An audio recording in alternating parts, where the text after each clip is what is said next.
Today we will spotlight young women and early-onset disease as we break down the latest numbers. Who's being diagnosed, trends across communities, and outcomes. We'll also explore how the environment and exposures intersect with family, history, and genetics. We'll map out who should consider screening earlier, high-risk groups, inherited mutations, dense breasts, and which changes to watch for, from new lumps to nipple discharge or skin dimpling. And we'll show how AI is reshaping screening and monitoring, from smarter mammograms and ultrasound to tools that flag changes. Clear answers, practical steps. Welcome to Baptist Health Doc to Doc, a podcast built for innovation and collaboration by physicians for physicians. Hello, I'm Dr. Anastasia Tousimis, Deputy Director of Baptist Health Cancer Care and Medical Director of the Al and Jane Nahmad Women's Cancer Center, part of Baptist Health. And joining me is Dr. Louise Morrell, Chief Medical Executive of the Eugene M. and Christine E. Lynn Cancer Institute, part of Baptist Health at Boca Raton Regional Hospital. Hi, Dr. Morrell, and thank you so much for being here today. My pleasure. So today we're going to be talking about the latest trend that we're seeing as oncologists as we see more and more women being diagnosed at a young age with breast cancer. Today, since Dr. Morrell is an expert in breast medical oncology as well as genetics, she's going to give us her expert opinion about the latest statistics on young women with breast cancer. I think the most recent reports on rates of breast cancer drew a lot of attention to actual data now that supports that there's a rise in the incidence or how frequently we're seeing young breast cancer. But of course, everyone is stunned when we see in our practices women in their late 20s or early 30s with breast cancer, since that's not the age that we would normally screen. The key, though, for everyone to remember is that the peak incidence or the time that a woman is most likely to get breast cancer is still going to be between 60 and 80 years of age. That doesn't change. And each of those years is probably 1 out of 24 women who could get breast cancer. And that number is more like 1 out of 1,200 when you get into the late 20s and early 30s. So it's still not a common finding, and I think everybody realizes that. But what got attention is that when you look back at about the last 10 or 15 years, there is a slow, gradual increase in breast cancer. It is about a 1% per year increase. That doesn't mean it goes from 10% to 11% to 12%, but it's 1% of that. So it's a small number, but the line is definitely going up. And we've attributed that for years to the fact that women are living longer, and it is a disease that is going to occur even in 80-year-olds and 90-year-olds. But the rate in young women is higher. It's 1.5% per year. So that is a line, a trend that nobody wants to see and has gotten attention and asking the questions of why. We're going to talk a little bit later about the genetics component, which is kind of a steady state. But we're all now looking at what are the risk factors and what is that trend, since it's now been going on for about 10 to 15 years.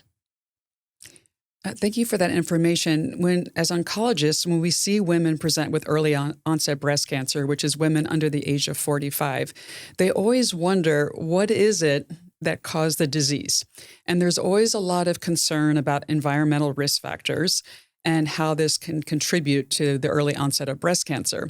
There's been a lot of scientific publications implicating multiple causes, such as radiation exposure. And as you and I both know, we see women often who were previously treated for Hodgkin's lymphoma, they receive chest wall radiation. Yeah. And these women we follow very closely because they're at such a higher risk for developing a future breast cancer. So radiation exposure is certainly one of the environmental risk factors for developing breast cancer.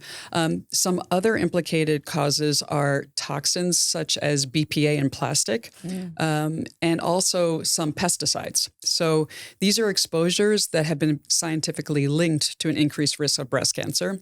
There's also a lot of concern about alcohol consumption. This is something that you and I probably talk about all day, every day with patients.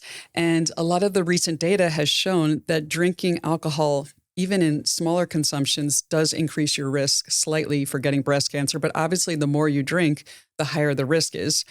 Currently, we're only recommending our patients drink at the most 1 drink per day. maximum of 7 drinks per week. And obviously for male patients, that allowed consumption is a little bit higher, 2 drinks per day, because alcohol is also associated with other cancers, as you know, such as colon cancer and head and neck cancers. So these are some of the big environmental links to breast cancer. Yeah, and I think that, I can't remember a time in my career when we haven't been suspicious that younger women were getting breast cancer at a higher rate. So it's not a new observation. It's just been a little bit better documented. And the other thing I tell my patients that I'm concerned about is activity levels. Mm-hmm. I can remember many, many years ago when we were looking at prevention options for breast cancer, there was also a study in Sweden that looked at exercise. It was a really well done randomized trial of women who exercised 3 times a week versus not, that had a 40% lower rate of breast cancer.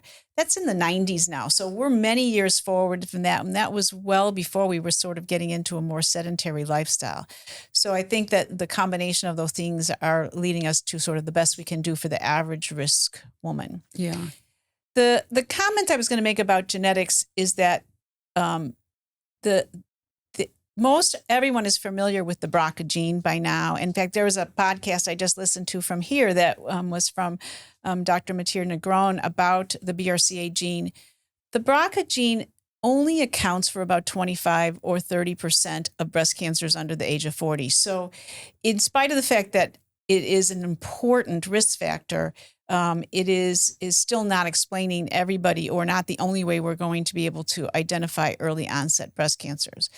That gene is going to be identified in women who have a family history, young breast cancers, ovarian cancer, Ashkenazi Jewish ancestry.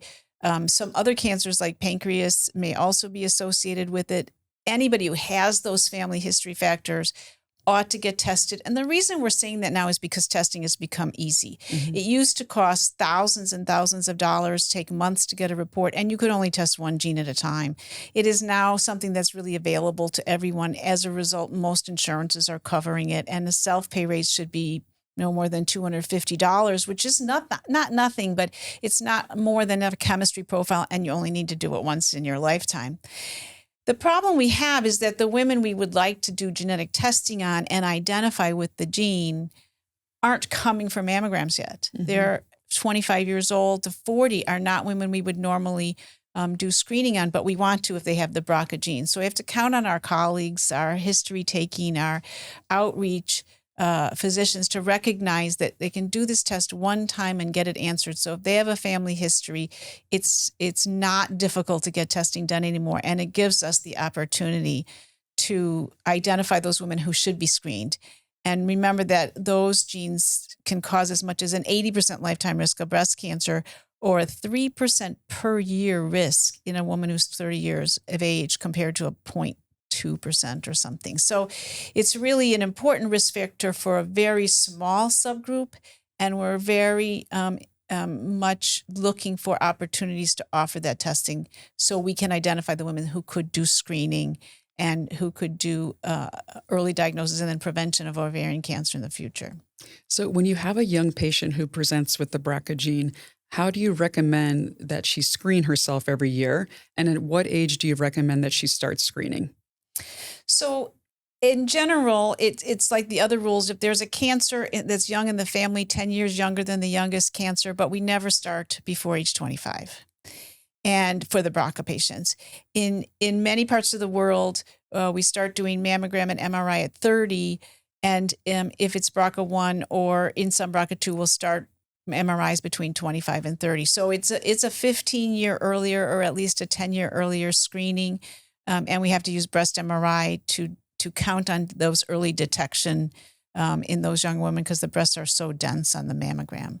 And I am much more of an advocate for screening, but we certainly have all the conversations about what their options are for managing that around pregnancy and risk reduction if they want to do that. And then the ovaries really need to be addressed by age 40.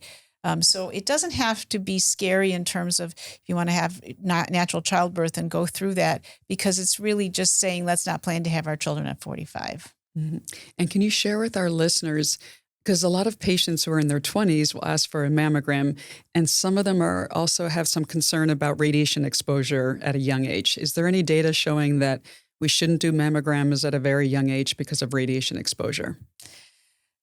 I think there is room for caution in exposing the breast that's still developing in a 20 and 25-year-old to radiation. And there is a reason probably to try to avoid it unless it's in a case where you have to do an evaluation of something you feel.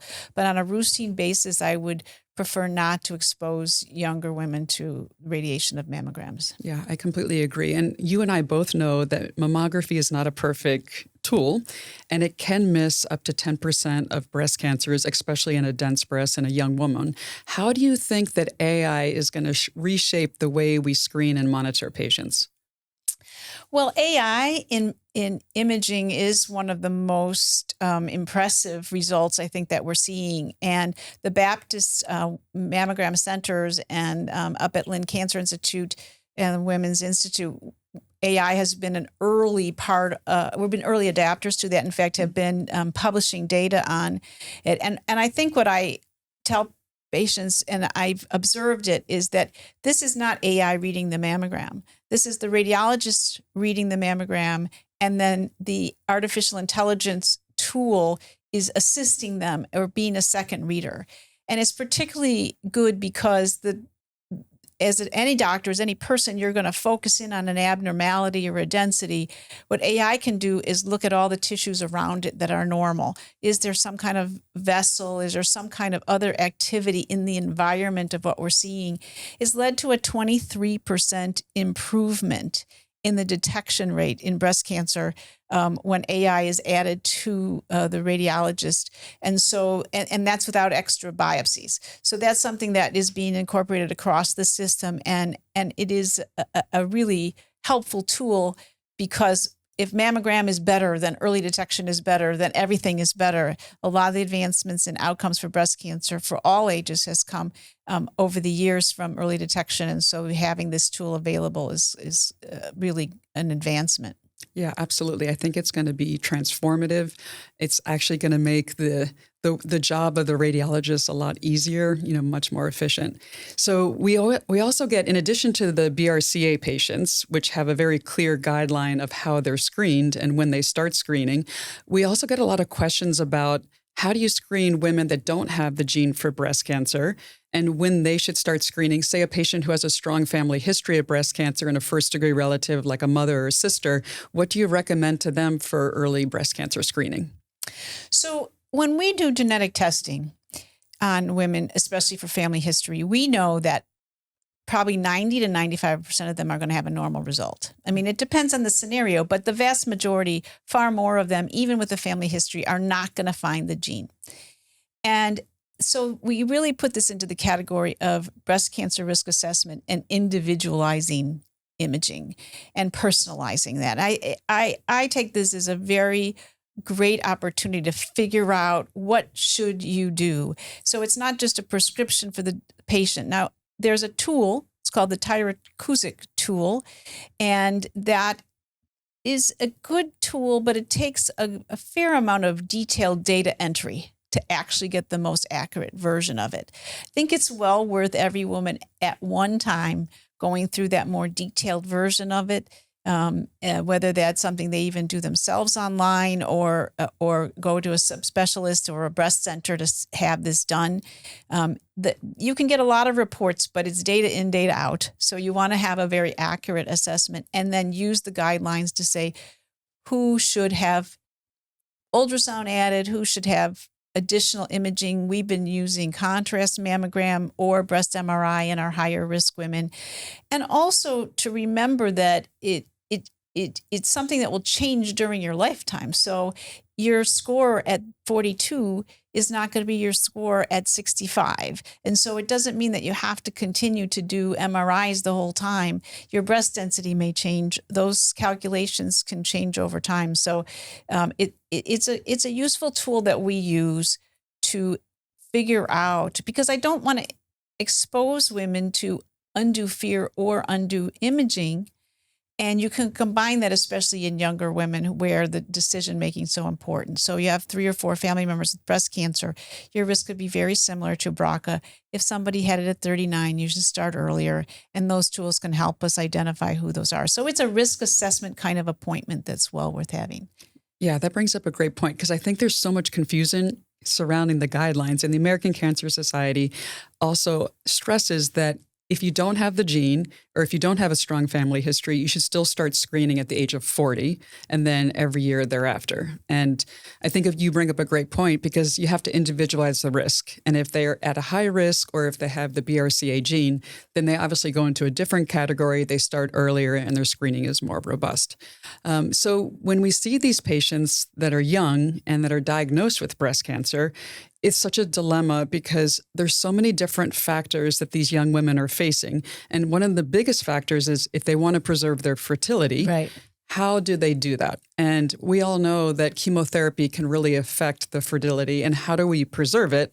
And there's so many different options that we have nowadays, luckily, like freezing eggs, freezing embryos, taking part of the ovary to reimplant it later. And the important thing is for patients to really work within a comprehensive breast cancer program that has these fertility specialists available to them. And if you can share about your program and the specifics of that. Yes, I think, again, being aware of what the options are. You know, when a woman, any woman, but especially a young woman because of the unique impact a diagnosis at 34 years of age, no children yet, could mean to that woman. And of course, the kinds of reactions that person is most likely going to have are going to be, you know, what's going to happen to me? How do I get rid of this? How do I get past this? You know, is it going to affect any other family members? How's it going to affect my life? Am I going to need chemo? Am I going to lose my hair? All those things are racing. And every woman you meet, they probably want to have their breast off yesterday. You know, there's such a sense of a universal urgency. And there are things that require an assessment right at the time. Is this a person who should have treatment before they have their surgery? And is this a person who would like to have more children? Because you could lose your window to preserve that fertility if you just don't even address it, and if they don't address it. And so what's become an optimal way for us at our center is before every patient has that surgery, first treatment, they're going to meet with the whole team. They're going to meet with the medical oncologist individually, but at one appointment. They're going to meet with the geneticist. They're going to meet with the radiation oncologist. They're going to meet with a psychosocial person. And that issues like they need a fertility specialist, let's get that in, let's get it going, we can get it in, we have a window, or no, I'm not interested in it, so that we're not missing the opportunity. But it means you have to work with the team. You can't do it on your own. You can't just go straight to this or straight to that. Everybody needs to be engaged. And so for younger women, I think that this is absolutely essential and really become standard. And I think that you are, and in the South, you're at Miami Cancer Institute, you're doing some of this multidisciplinary as well. Absolutely. We have a similar multidisciplinary program that you do. And it's so important. You've highlighted how there's so many challenges and that cause fear and anxiety in these young women, and how important it is to have all the specialists there together to see the patient in a timely manner and to really individualize the best plan and treatment options for that patient. So I really appreciate all your comments today and sharing your high level of expertise. And today we've covered screening, the environmental risk factors, genetics, AI, how it's shaping the care for our young women in the realm of breast cancer, fertility preservation options, survivorship, and how we can patients can access all these important contributions that we have for their care. And as a team of medical providers at Baptist Health, we are committed to ensuring that our community is educated on all options available to them. So the progress is real and it's accelerating. And I want to thank you for your time today. Thank you very much. Thanks to everyone for listening too. Thank you. To find out more about the topics covered on Baptist Health Doc to Doc, please visit physicianresources.baptisthealth.net.